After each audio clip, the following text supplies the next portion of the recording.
तो दोस्तों आज मैं एक्सप्लेन करने वाला हूँ 2021 में आई मूवी पुष्पा को।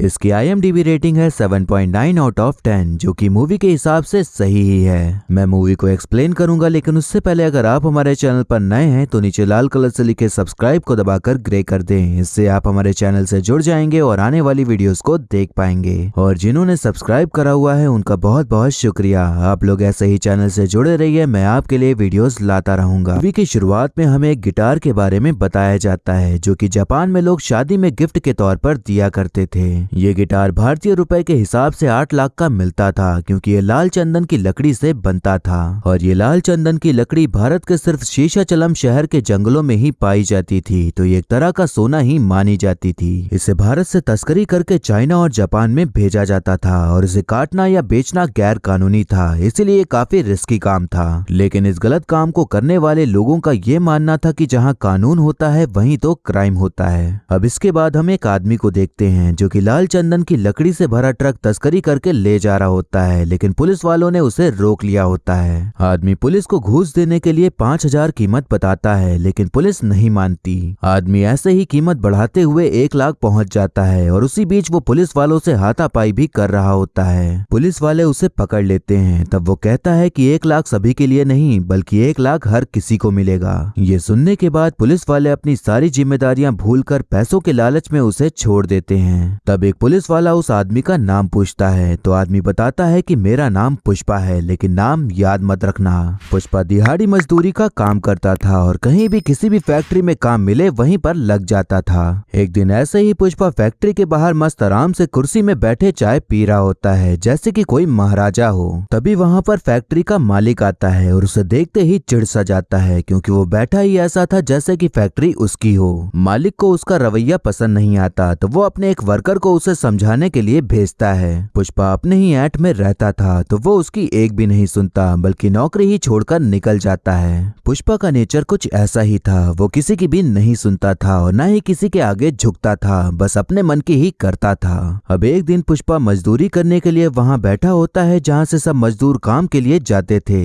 वहीं पर कुछ लोग आते हैं जो काम करने के 1,000 रुपए दे रहे थे, लेकिन वो काम गैर कानूनी था। लेकिन पुष्पा उसी काम को करने के लिए निकल जाता है। पुष्पा और बाकी सभी मजदूरों को जंगल ले जाया जाता है और यहाँ हमें पता चलता है कि उन्हें लाल चंदन के पेड़ काटने को बुलाया गया है। अब सभी लोग पेड़ काटने में पड़े होते हैं कि तभी वहाँ पर DSP गोविंद आ जाता है, जो कि ऐसे ही गैर कानूनी काम करने वालों के ऊपर लगाम लगाता था और उसके होते हुए कोई भी गैर कानूनी काम कर पाना मुश्किल ही था। पुलिस को आता देख सभी लोग काम छोड़कर भाग खड़े होते हैं, लेकिन तभी पुष्पा सबसे कहता है कि हमने इतनी मेहनत करी है, उसे हम छोड़कर नहीं जा सकते और मेरे पास एक आइडिया है। अब हम देखते हैं कि DSP गोविंद वहां आ जाता है, क्योंकि उसे पता था कि यहाँ पेड़ काटे जा रहे हैं, लेकिन उसे कहीं पर भी लकड़ियां दिखाई नहीं दे रही होती। उसके पूछने पर मजदूर कहते हैं कि हम तो यहाँ बकरियां चराने आए हैं। तभी पुष्पा भी खड़ा हो जाता है और उल्टी सीधी बातें करके पुलिस वाले की बेइज्जती करने लग जाता है। पुलिस वाला उसके ऊपर बंदूक तान देता है, लेकिन तभी सारे मजदूर भी कुल्हाड़ी लेकर खड़े हो जाते हैं। दूसरा पुलिस वाला गोविंद को समझाता है कि अभी इनकी संख्या ज्यादा है, तो हमें चुपचाप यहाँ से चले जाना चाहिए। अब पुलिस वाला वहाँ से निकल जाता है और तब हम देखते हैं कि पुष्पा ने सारी लकड़ियां बांधकर पेड़ के ऊपर ही लटका दी थी। अब इसके बाद सब मस्त आराम से नाचते गाते हुए जंगल से पेड़ काटने में लग जाते हैं। हम देखते हैं कि काम खत्म हो जाने के बाद पुष्पा आराम से हाथ मुंह धो रहा होता है। तभी उसके पास एक लड़का आता है जिसका नाम केशव होता है और वो उससे कहता है कि मैं तुम्हारे साथ ही रहना चाहता हूँ, क्योंकि मुझे लगता है कि तुम एक दिन बड़े आदमी बनोगे। पुष्पा का वैसे भी कोई साथी नहीं था, तो वो उसे ही अपने साथ रख लेता है और उसे अपना दोस्त बना लेता है। हम देखते हैं कि DSP गोविंद अब पूरी पुलिस फोर्स को ही लेके आ जाता है, क्योंकि उसने तो ठान लिया था कि वो गैर कानूनी काम करने वालों को पकड़ कर ही रहेगा। पुष्पा उन्हें देख के डरता नहीं, बल्कि एक पत्थर उठाकर उनकी तरफ फेंकता है। फिर ये देखकर सभी लोग पत्थर उठा के पुलिस वालों को मारने लग जाते हैं। पुलिस वाला एक्शन लेते हुए हवाई फायरिंग करता है और फिर आगे बढ़ने लगता है, जिससे कि सब मजदूर वहां से भाग खड़े होते हैं। पुष्पा भागने के बजाय ट्रक को लाल चंदन की लकड़ी से लोड करता है और उसे वहां से लेके जाने लग जाता है। गोविंद उसका ही पीछा करने लग जाता है, लेकिन थोड़ी ही दूर जाने पर वो देखता है कि पुष्पा पैदल ही चलकर आ रहा था और उसने ट्रक कहीं छुपा दिया था। DSP गोविंद उसे पकड़ के पुलिस स्टेशन ले जाता है और वहाँ उसे लटका के डंडों से उसकी सुताई करता है, लेकिन पुष्पा इतनी मार खाने के बाद भी ट्रक की लोकेशन नहीं बताता, बस हंसते जा रहा होता है। तभी वहाँ पर एक दूसरा पुलिस वाला आता है और उससे कहता है कि तुम्हारा पूरा नाम क्या है और तुम्हारे खानदान में कौन कौन है। ये बात सुनकर पुष्पा काफी इमोशनल हो जाता है और तब हमें यहाँ एक स्टोरी बताई जाती है। मूवी थोड़ा सा फ्लैशबैक में जाती है जहाँ हम देखते हैं कि बचपन में पुष्पा अपनी माँ के साथ स्कूल में एडमिशन कराने के लिए गया होता है। तभी वहाँ एक आदमी आता है जो कि एडमिशन कराने से रोक देता है और कहता है कि इसके पिता का नाम गलत है क्योंकि इसके पिता है ही नहीं। यहाँ हमें पता चलता है कि जो आदमी के पिता थे उनका पुष्पा की माँ से संबंध था और उन्हीं से पुष्पा जन्मा था, लेकिन अब पिताजी की मौत हो चुकी थी तो उनके बड़े बेटे मोहन ने पुष्पा और उसकी माँ को अपनाने से मना कर दिया था और मोहन पुष्पा का सौतेला भाई था। मोहन पुष्पा को अपने पास बुलाता है और उससे कहता है कि तुम्हारा नाम सिर्फ पुष्पा राज है और कुछ भी नहीं। इस बात से पुष्पा को काफी गहरा असर होता है जिसकी वजह से तभी से वो एक कंधे को ऊपर उठाकर चलने लगा था। कहानी अब प्रेजेंट में आती है जहाँ हम देखते हैं कि एक पुलिस वाला पुष्पा को खिलाने पिलाने के लिए एक होटल में लाया होता है। तभी वहाँ पर उसे केशव भी मिल जाता है। अब वहाँ पर दो आदमी आते हैं जिनका नाम जॉली रेड्डी और जक्का रेड्डी होता है जो कि दोनों भाई होते हैं और जो लाल चंदन सप्लाई करने का काम था वो उनके ही अंडर आता था। जॉली रेड्डी काफी ज्यादा गुस्सैल किस्म का था और वो एक नशेड़ी और लड़कियों के साथ गलत काम करने वाला आदमी था और वहीं जक्का रेड्डी इस पूरे लाल चंदन के बिजनेस को संभालता था। वैसे तो ये तीन भाई हैं लेकिन तीसरे भाई के बारे में आपको आगे पता चलेगा। जो ट्रक में माल था जिसे पुष्पा ने छुपा दिया था उसी के बारे में पता करने के लिए ये दोनों आए होते हैं तो वो पुष्पा से ट्रक के बारे में पूछते हैं। पुष्पा कहता है कि आपका माल मैंने छुपा दिया और पुलिस के हाथ आने नहीं दिया, जबकि उन्होंने मुझे इतना मारा तो भी मैंने अपना मुंह नहीं खोला तो उसके लिए कीमत तो लगेगी जो कि है पूरे 5 लाख रुपए। ये सुनकर जॉली रेड्डी गुस्सा जाता है कि एक मजदूर उसके ही माल का पैसा मांग रहा है, लेकिन जक्का रेड्डी समझता है कि आदमी भरोसे वाला है क्योंकि इतनी मार खाने के बाद भी उसने मुंह नहीं खोला तो वो पैसे देने के लिए तैयार हो जाता है। पुष्पा उन्हें एक जगह पर लेकर जाता है जहाँ पर एक बड़ा सा कुआं बना हुआ था और तब हमें यहाँ पता चलता है कि पुष्पा ने उसी कुएं के अंदर ही पूरा ट्रक डुबा दिया था। पुष्पा ने ऐसा करके जक्का रेड्डी का भरोसा जीत लिया था और उसे उसी वक्त 5 लाख रुपए भी मिल जाते हैं। पुष्पा उनके साथ ही गाड़ी में बैठकर जाने लगता है लेकिन जॉली रेड्डी उसे गाड़ी में बैठने नहीं देता बल्कि उसके मुंह पर कुछ पैसे मारकर ऑटो से जाने के लिए कह देता है। इस बात से पुष्पा का ईगो एकदम हर्ट हो जाता है। तब वो केशव से कहता है कि मैं आया गाड़ी में था तो जाऊंगा भी गाड़ी में ही, इसलिए जो पैसे मिले हैं उन पैसों से वैसे ही गाड़ी लेकर आओ। पुष्पा वैसे ही सेम लाल रंग की गाड़ी खरीद लेता है और अपनी माँ के पास जाता है और तब उसकी माँ काफी खुश हो जाती है। अब पुष्पा जक्का रेड्डी के घर जाता है क्योंकि उसने ही उसको बुलाया था। तब हम यहाँ पर जॉली और जक्का के बड़े भाई कोंडा रेड्डी को देखते हैं जो कि इस बिजनेस के हर गलत काम को संभालता था और उसके लिए लोगों को मारना काटना बहुत ही आम बात थी, लेकिन बस एक बात थी कि इसी मार काट में उसने अपना एक हाथ गवा दिया था। कोंडा रेड्डी अपने आदमियों को मार रहा होता है क्योंकि उनकी वजह से ही उसका माल पकड़ा जाने वाला था। आदमी लोग बताते हैं कि ट्रक से माल ले जाने पर बहुत खतरा रहता है और इतने सारे चेक पोस्ट पड़ते हैं कि माल पकड़ा ही जाता है। तभी पुष्पा बीच में बोलता है कि गाना गाने ना आता हो तो इसका मतलब ये नहीं कि गाना खराब है और जो काम ये नहीं कर सकते वो मैं कर सकता हूँ। जॉली रेड्डी और बाकी सभी लोग उस पर हंसने लग जाते हैं क्योंकि वो उसे एक मामूली मजदूर ही समझ रहे थे। तभी पुष्पा अपना आइडिया कोंडा रेड्डी को बताता है और तब कोंडा रेड्डी उसका आइडिया सुन के काफी इम्प्रेस हो जाता है। पुष्पा का आइडिया ये था कि जिस ट्रक में दूध ले जाया जाता है उसे आधे से काट देना, फिर उसमें लाल चंदन भर के उसको सील कर देना और उसके ऊपर से दूध डाल देना तो कभी कोई समझ ही नहीं पाएगा कि उसमें लाल चंदन छुपा कर ले जाया जा रहा है। इसी आइडिया को अपनाते हुए अब पुष्पा लाल चंदन की तस्करी करने लग जाता है और तब गोविंद समझ भी नहीं पाता कि क्या घोटाला चल रहा है। अब एक दिन पुष्पा दूध भरवाने के लिए एक जगह पर जाता है। तभी वहाँ पर उसे श्रीवल्ली नाम की लड़की दिखती है जिसे देखकर वो उससे आकर्षित हो जाता है और उसकी आंखें उस पर ही जाकर अटक जाती हैं जैसे कि उसे पहली नजर में उससे प्यार हो गया हो। अब पुष्पा काम के बहाने डेली ही वहाँ आकर उसे देखने लग जाता है और उम्मीद करता है कि श्रीवल्ली भी उसे वैसे ही देखे जैसे कि वो उसे देखता है, लेकिन श्रीवल्ली कभी भी उसकी तरफ एक झलक भी नहीं देखती। अब एक दिन हम देखते हैं कि श्रीवल्ली अपने दोस्तों के साथ मूवी देखने गई होती है लेकिन टिकट काफी महंगा मिल रहा होता है। तभी वहाँ पर केशव आता है और कहता है कि मैं तुम लोगों को टिकट के पैसे दूंगा, लेकिन श्रीवल्ली को पुष्पा की तरफ देखकर मुस्कुराना होगा। अब उन सभी को तो अपने फेवरेट हीरो की मूवी देखनी थी और बस मुस्कुराने का पैसा मिल रहा था तो श्रीवल्ली ऐसा करने के लिए मान जाती है। अगले दिन हम देखते हैं कि श्रीवल्ली पुष्पा के पास जाती है और उसे देखकर मुस्कुराने लग जाती है, जिसे देखकर पुष्पा काफी खुश हो जाता है और ये सोचने लग जाता है कि श्रीवल्ली भी उससे प्यार प्यार करती है। वो तुरंत ही श्रीवल्ली के पास पहुंच जाता है और मुस्कुराते हुए बातें करने लग जाता है। श्रीवल्ली तब सब कुछ बक देती है कि तुम्हारे दोस्त ने मुझे मुस्कुराने के पैसे दिए थे, इसीलिए मैं मुस्कुरा रही थी, वरना मैं तो तुम्हें भाव भी नहीं देती। अब ये सुनकर पुष्पा का पूरा पोपट हो जाता है और तब वो केशव को पकड़कर मारने लग जाता है। लेकिन तभी वो कहता है कि अगर 1000 रुपए में वो मुस्कुराने के लिए मान गई तो उसे 5000 दे दो और कहो कि मुझे किस करे। केशव ये सुनकर काफी भौचक्का रह जाता है, क्योंकि थोड़ी देर पहले ही पुष्पा ने कहा था कि वो एक लड़की है, किसी की जागीर नहीं कि पैसे देकर हासिल कर लिया, लेकिन अब खुद पुष्पा ही ऐसा करने के लिए कह रहा था।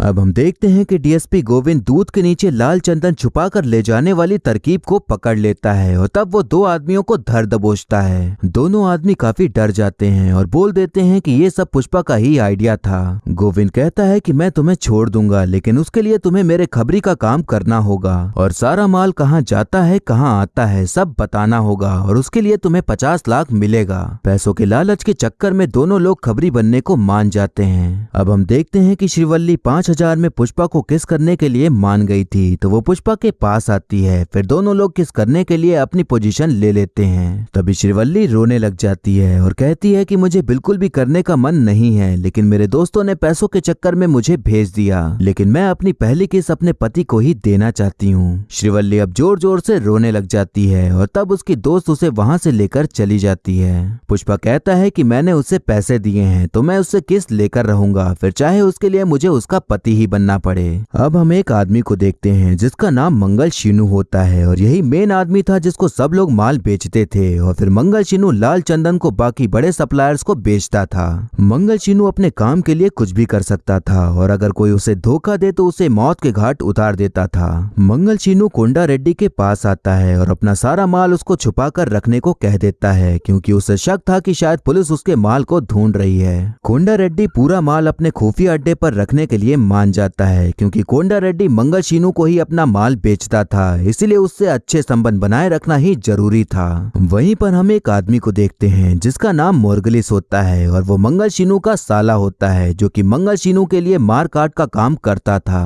मंगल शीनू को चिंता थी कि कहीं यहाँ भी उसका माल पकड़ा न जाए, तो कोंडा रेड्डी बताता है कि पुष्पा नाम का एक लड़का मिला है जो कि इस काम के लिए सही रहेगा, क्योंकि जब से उसने काम संभाला है तब से हमारा माल पुलिस के हाथ नहीं लग पाया है। अब एक दिन पुष्पा उस अड्डे पर आता है तो देखता है कि वहाँ कोई भी काम नहीं कर रहा है। पुष्पा के पूछने पर पता चलता है कि जॉली रेड्डी ने यहाँ अपनी अय्याशी का अड्डा बना लिया है, इसीलिए कोई काम नहीं हो पा रहा। पुष्पा जब कमरे में जाता है तो देखता है कि एक लड़की वहाँ बैठी हुई थी जिसकी हालत ठीक नहीं थी। पुष्पा समझ जाता है कि ये जॉली नहीं किया होगा, तो वो लड़की को अपनी शर्ट उड़ाकर उसे घर छोड़ने के लिए कह देता है। तभी पुष्पा के पास कोंडा रेड्डी का फोन आता है और बताता है कि पुलिस को हमारे अड्डे के बारे में पता चल गया है, तो किसी भी तरह हमें सारे माल को वहाँ से हटाना होगा। अब वहाँ पर हजारों टन लाल चंदन की लकड़ियाँ रखी हुई थी, तो उन्हें इतने कम टाइम पर हटा पाना काफी मुश्किल ही था। लेकिन तभी पुष्पा को एक आइडिया आता है और वो लकड़ियों को नदी में फेंकने लग जाता है और वहीं केशव को पैसे देकर भेज दिया होता है कुछ करने के लिए। सारे मजदूर लाल चंदन की लकड़ियों को नदी में फेंकना शुरू कर देते हैं और पुलिस के आते आते सब लकड़ियां वहां से गायब हो जाती हैं। उधर केशव एक डैम के पास पहुंच जाता है और पैसे देकर डैम को बंद करवा देता है और तब सारी लकड़ियां वहीं पर आकर जमा हो जाती हैं और जो पुष्पा ने दिमाग लगाया था उसमें कामयाबी मिल जाती है।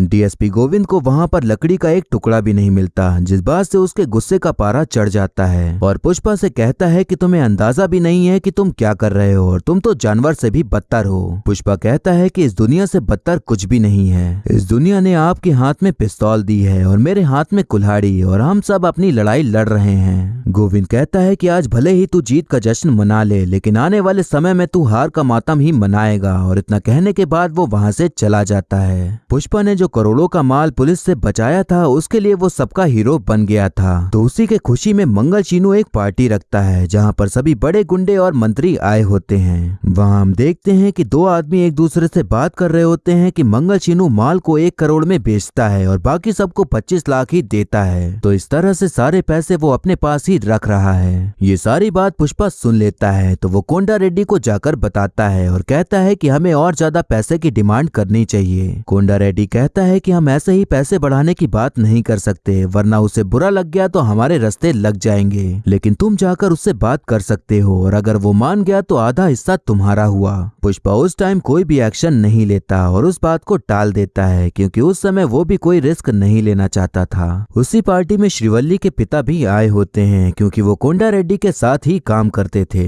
केशव उनसे कहता है कि पुष्पा आपकी लड़की के लिए सही रहेगा और वो मुल्लेटी वेंकट रमन का छोटा बेटा है। पुष्पा के जो पिताजी थे वो एक टाइम पे बहुत ही जाने माने आदमी थे, तो उनका नाम सुनते ही श्रीवल्ली के पिता शादी के लिए हाँ कर देते हैं। अब हम देखते हैं कि पुष्पा और उसकी माँ सभी लोग शादी के लिए श्रीवल्ली के घर आ गए होते हैं और सभी लोग काफी खुश होते हैं। तभी वहाँ पर पुष्पा का सौतेला भाई मोहन आ जाता है और वो सभी लोगों के सामने कहता है कि पुष्पा एक नाजायज औलाद है और उसका मेरे पिता से कोई संबंध नहीं है। वो ऐसे ही पुष्पा की माँ की भी बेइज्जती करते जा रहा होता है, जिससे कि पुष्पा को गुस्सा आ जाता है और वो उसे मारने लग जाता है। इसी झड़प में पुष्पा की माँ को चोट आ जाती है तो पुष्पा उन्हें तुरंत हॉस्पिटल लेके जाता है। पुष्पा के सौतेले भाई ने बचपन से लेकर आज तक जो पुष्पा के साथ गलत किया था उसको देखते हुए पुष्पा ये कसम खाता है कि अब चाहे जो हो जाए वो बड़ा आदमी बनकर रहेगा और किसी के आगे कभी झुकेगा नहीं। पुष्पा सीधा मंगल शीनू के पास जाता है और कहता है कि जो माल हम देते हैं उसका 1 करोड़ चाहिए, वरना मैं माल चेन्नई जाकर डायरेक्ट मुर्गन को बेचूंगा। पुष्पा उन्हीं लोगों के सामने उनके ही फोन से मुर्गन को कॉल लगा देता है और डायरेक्ट उसे ही माल बेचने की डील कर लेता है। इस बात से मंगल शीनू को बहुत गुस्सा आ जाता है तो उसके गुंडे पुष्पा को मारने के लिए आगे बढ़ते हैं, लेकिन एक एक करके सब धराशाही हो जाते हैं। पुष्पा जाते जाते कहता है कि पुष्पा नाम सुन के फ्लावर समझे क्या, फायर है मैं। अब पुष्पा 5 टन लाल चंदन लेकर डायरेक्ट मुर्गन से मिलता है और उससे हर एक टन के लिए 1.5 करोड़ की डील फिक्स कर लेता है। पुष्पा कोंडा रेड्डी को बिना बताए ही मुर्गन से मिलने आ गया था, लेकिन जब पुष्पा उन्हें कीमत बताता है तो कोंडा रेड्डी भी इसके लिए हामी भर देता है और तब पुष्पा कोंडा के बिजनेस का आधा हिस्सेदार बन जाता है। अब जॉली रेड्डी को उन 2 लोगों के बारे में पता चल गया था जिन्होंने डीएसपी गोविंद को उनके अड्डे की खबर दी थी, तो वो उनको पकड़ के बहुत मारता है और उन 2 में से एक श्रीवल्ली के पिता होते हैं। जॉली रेड्डी को पता चलता है कि उस आदमी की एक बेटी है जो कि उसे पहले से ही पसंद थी। जॉली श्रीवल्ली के पास जाता है और कहता है कि तुम्हें सच धज के मेरे पास आना होगा और मेरे साथ रात बितानी होगी, नहीं तो मैं तेरे पिता को मार डालूंगा। श्रीवल्ली अपने पिता से बहुत प्यार करती थी और उसके पास और कोई चारा भी नहीं था, इसीलिए ऐसा करने के लिए तैयार हो जाती है। श्रीवल्ली तैयार होने के बाद जॉली के पास नहीं बल्कि पुष्पा के पास जाती है और तब उसे पूरी बात बता देती है। उन दोनों के शादी के टाइम जो हुआ था उसके बाद से पुष्पा ने श्रीवल्ली के आसपास जाना भी छोड़ दिया था, क्योंकि उसे लगता था कि श्रीवल्ली उससे प्यार नहीं करती। लेकिन तभी श्रीवल्ली बताती है कि उसने जब पहली बार उसे देखा था तभी ही पसंद कर लिया था, इसीलिए वो हर चीज करने के लिए तैयार हो जाती थी। लेकिन मैंने ये कहा था कि मैं सब कुछ पहले अपने पति के साथ ही करना चाहती हूँ, तो मैं तुम्हें ही अपना पति मानती हूँ, इसलिए आज रात तुम मेरे साथ गुजार लो, फिर उसके बाद मैं जॉली के पास चली जाऊंगी। पुष्पा भले ही मुंह बना के बैठा था, लेकिन वो श्रीवल्ली से प्यार तो करता ही था, तो वो कहता है कि मेरे होते हुए तुम्हें कोई हाथ भी नहीं लगा सकता। पुष्पा श्रीवल्ली को लेकर जॉली के पास जाता है। तब पुष्पा जॉली को कपड़े की तरह धो धोकर एकदम निचोड़ डालता है। जॉली मरी हुई हालत में पुष्पा से कहता है कि मैं ये अपने भाई को नहीं बताऊंगा, बल्कि मैं खुद तुमसे बदला लूंगा, तो उसके लिए तैयार हो जाओ। पुष्पा जॉली को एकदम हल्के में लेते हुए श्रीवल्ली के साथ आराम से निकल जाता है। अगले दिन हम जॉली को हॉस्पिटल में पड़ा हुआ देखते हैं, लेकिन तब वो अपने भाई को बिल्कुल भी नहीं बताता कि उसे किसने मारा है। हम देखते हैं कि केशव परेशान हो रहा होता है कि कहीं कोंडा रेड्डी को पता न चल जाए कि जॉली को पुष्पा नहीं मारा है, नहीं तो तब कोंडा रेड्डी मौत बनकर उनके पीछे पड़ जाएगा। लेकिन पुष्पा को इस बात की बिल्कुल भी फिक्र नहीं थी। तभी हम देखते हैं कि वहाँ कोंडा रेड्डी आ जाता है और पैसे लेने के लिए पुष्पा को अगले दिन साथ में चलने को कहता है। अगली सुबह कोंडा रेड्डी पुष्पा के साथ पैसे लेने के लिए निकल जाता है। तभी इधर हम देखते हैं कि केशव को पता चलता है कि कोंडा रेड्डी जब कल मिलने आया था तब उसने सारी बातें सुन ली थी और उसे पता है कि उसके भाई को पुष्पा नहीं मारा है। हम देखते हैं कि कोंडा और जक्का रेड्डी ने पुष्पा को पकड़ लिया होता है और उसे लात घूंसे मारने के बाद गोली से उड़ाने के लिए तैयार हो जाते हैं। तभी वहाँ पर मंगल शीनू का साला मोर्गलिस अपने आदमियों को लेकर आ जाता है और उसी वक्त गोली लगने की वजह से कोंडा रेड्डी मारा जाता है। अब वहाँ दोनों गुट में फायरिंग होना शुरू हो जाती है और बारी बारी सभी लोग मारे जा रहे होते हैं। पुष्पा कैसे भी करके अपने आप को रस्सी से आजाद कर लेता है और तब वो जक्का रेड्डी को मोर्गलिस से बचा लेता है, क्योंकि वो जानता था कि आगे चलकर जक्का रेड्डी उसके काम आने वाला है। पुष्पा ने मोर्गलिस को पकड़ लिया था। तब मोर्गलिस हंसते हुए कहता है कि मुझे चुपचाप छोड़ दे, वरना मंगल शीनू तुम्हें नहीं छोड़ेगा। पुष्पा ने तो कसम खा रखी थी कि वो किसी के आगे झुकेगा नहीं, तो वो तुरंत ही मोर्गलिस के भेजे को उड़ा देता है और उसकी कहानी का दी एंड हो जाता है। पुष्पा पुष्पा ने मंगल शीनू के साले को मारकर अब उसे अपना दुश्मन बना लिया था, जो कि कभी कोई ऐसा होने देना नहीं चाहता था। पर अब पुष्पा ने तो अपनी हदों को पार करते हुए आगे बढ़ने का सोच लिया था। अब हम देखते हैं कि शहर के एमएलए ने इस धंधे में शामिल सभी लोगों की मीटिंग बुलाई होती है, जिसमें कि पुष्पा और मंगल शीनू भी शामिल होते हैं। पुष्पा बताता है कि मंगल शीनू हमसे माल लेकर ज्यादा दाम में बेचता है, तो अगर इसे हटाकर हम डायरेक्ट माल बेचे तो हमें ज्यादा मुनाफा होगा और सबके झोली में पैसा ही पैसा आएगा। एमएलए पुष्पा की बातों को सुनकर काफी प्रभावित हो जाता है और तब सभी से कहता है कि सभी लोग पुष्पा को ही माल बेचेंगे और वही अब बिजनेस को संभालेगा। पुष्पा अब इस इलीगल काम का मेन लीडर बन चुका था और एमएलए भी अब सीएम बन जाता है, तो सारे गैर कानूनी काम उसके लिए आसान हो गए थे और उन्हें रोकने वाला कोई भी बड़ा दुश्मन नहीं बचा था, क्योंकि गोविंद ने अपनी नौकरी से इस्तीफा दे दिया था। पुष्पा ऐसे ही करते हुए पॉलिटिक्स में भी शामिल हो जाता है और अब वो बहुत ही ज्यादा अमीर आदमी बन जाता है। इतना अमीर कि अगर उसके सामने कोई भी खड़ा होता तो उसके ऊपर पैसों की बरसात कर देता था, जिससे कि कोई भी उसके खिलाफ खड़ा हो ही नहीं पाता था। वहीं जॉली रेड्डी भी उस हालत में नहीं था कि पुष्पा से बदला ले सके और मंगल शीनू भी अब हार मान चुका था, क्योंकि उसके हाथ से सारी पावर जा चुकी थी। अब हम देखते हैं कि शहर में एक नया पुलिस वाला आता है जिसका नाम भंवर सिंह होता है और वो काफी टेढ़ा किस्म का आदमी था, जो दिमाग घूमने पर कुछ भी कर सकता था। श्रीवल्ली के परिवार ने पुष्पा को एक्सेप्ट कर लिया था, तो उनकी शादी भी तय हो गई थी। तो उसी शादी का कार्ड देने के लिए पुष्पा भंवर सिंह से मिलने के लिए पुलिस स्टेशन जाता है। पुष्पा कमीशन के तौर पर भंवर सिंह को 1 करोड़ देता है और कहता है कि ये हर महीने आता रहेगा। भंवर सिंह एक एक करके सारे नोट गिनता है और कहता है कि कुछ तो कमी लग रही है। पुष्पा के साथ आए सभी लोग दोबारा नोट गिनते हैं, लेकिन सब सही निकलते हैं, पर भंवर सिंह फिर भी यही कहता है कि कुछ तो कमी लग रही है। भंवर सिंह पुष्पा के खानदान को लेकर उसकी बेइज्जती करने लग जाता है और कहता है कि दोनों ने व्हाइट शर्ट पहनी हुई है, लेकिन मेरी शर्ट में ब्रांड है, पर इसका तो कोई ना लेबल है ना ही कोई ब्रांड है, इसीलिए इसकी तो कोई पहचान ही नहीं है। तभी पुष्पा उसे सर कहकर पुकारता है। तब भंवर सिंह कहता है कि हाँ, अब तक इसी की कमी लग रही थी। वो कहता है कि अब से कौन सा पैसा कहाँ आएगा कहाँ जाएगा सब मैं डिसाइड करूंगा, और जिस तरह से अभी मुझे सर बोला है वैसे ही मुझे इज्जत देनी होगी। पुष्पा उस वक्त कुछ भी नहीं कर पाता और उसकी बातें सुनकर वहाँ से चला जाता है। उस दिन के बाद से पुष्पा भंवर सिंह की सारी बातें मानने लगा था और उसी के इशारों पे नाचने लगा था, जैसे कि कोई जादू कर दिया हो। ऐसे ही करते हुए अब पुष्पा की शादी का दिन आ जाता है, लेकिन वो वहाँ पर मौजूद ही नहीं होता।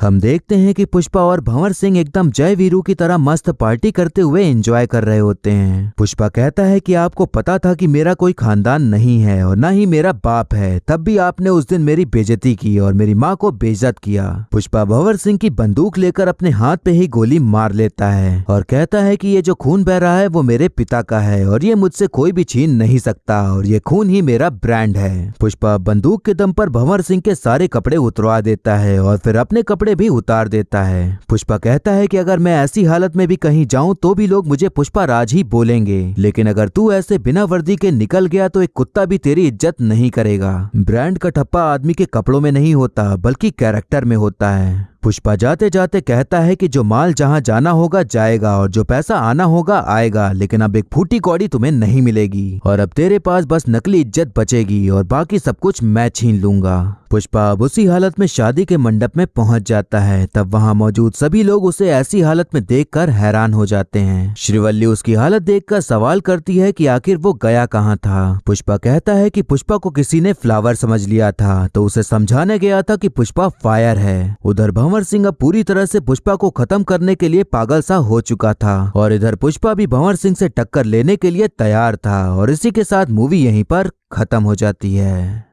तो दोस्तों, ये जो मूवी है ये किसी हीरो की नहीं बल्कि एक विलन की कहानी को बताती है कि कैसे वो गलत काम करते हुए आगे बढ़ा और अमीर बना। ये मूवी अच्छाई वर्सेस बुराई की नहीं बल्कि बुराई वर्सेस बुराई की ही है, क्योंकि इस मूवी का हर कैरेक्टर अच्छाई से ज्यादा बुरे काम करने में ही माहिर है, तो हम किसी को भी हीरो तो नहीं मान सकते। पुष्पा का जो कैरेक्टर है उसे जब हम देखते हैं तो उसकी स्टाइल और उसका काम करने का तरीका हमें बहुत पसंद आता है और मन करता है कि काश हमारा भी इतना भौकाल हो पाता या हम भी ऐसे स्टाइल मार पाते। लेकिन असलियत ये है कि अगर हम रियल लाइफ में पुष्पा बनने की कोशिश करेंगे तो हम सीधा जेल में नजर आएंगे, क्योंकि पुष्पा जो काम करता है वो देखने में तो अच्छा लगता है लेकिन कानून के नजर में तो गलत ही है। इस मूवी को लेकर काफी मिक्स रिस्पॉन्स देखने को मिलता है। अगर हम इसे सिर्फ एंटरटेनमेंट पर्पज से देखें तो ये बहुत ही ज्यादा अच्छी है और आपको देखने में मजा भी आएगा। लेकिन जब आप ये सोचकर देखेंगे कि इस मूवी से कुछ सीखने मिले तब ये मूवी गड़बड़ा जाती है। कुछ चीजें हैं जो इसमें सही नहीं लगती, लेकिन इसका अगला पार्ट भी आएगा तो अगर उसमें ये चीजें सही हो जाती हैं तो काफी अच्छा रहेगा। जैसे कि पुष्पा जो गैर कानूनी काम करता है उसे हीरो की तरह दिखाया गया है और जो पुलिस इस गैर कानूनी काम को रोकने की कोशिश करती है उसे विलन की तरह दिखाया गया है। पुष्पा का ये मानना है कि ये दुनिया बहुत बुरी है और अगर यहाँ जीना है तो हमें भी बुरा बनना ही होगा। मैं इस बात से सहमत हूँ। मेरे ख्याल से सभी सहमत होंगे कि जालिम दुनिया में रहना है तो थोड़ा तो टेढ़ा बनना होगा। लेकिन अगर ऐसे ही सोचकर हर इंसान पुष्पा बनने लग जाएगा तो भारत की जेल ठसाठस भरी ही मिलेगी, क्योंकि असल जिंदगी में उसकी जगह वही है। इस मूवी को जब आप देखेंगे तो इसकी कहानी आपको कुछ कुछ KGF की याद दिला सकती है, लेकिन मूवी के एंड होने पर उस तरह की एक्साइटमेंट बिल्कुल भी देखने को नहीं मिलती जैसे बाहुबली 2 के आने की थी या KGF 2 के आने की है। अब एक्टिंग की बात करें तो अल्लू अर्जुन ने पुष्पा के रोल को इस तरह निभाया है कि उनके अलावा पुष्पा के कैरेक्टर में हम किसी और को देख ही नहीं सकते।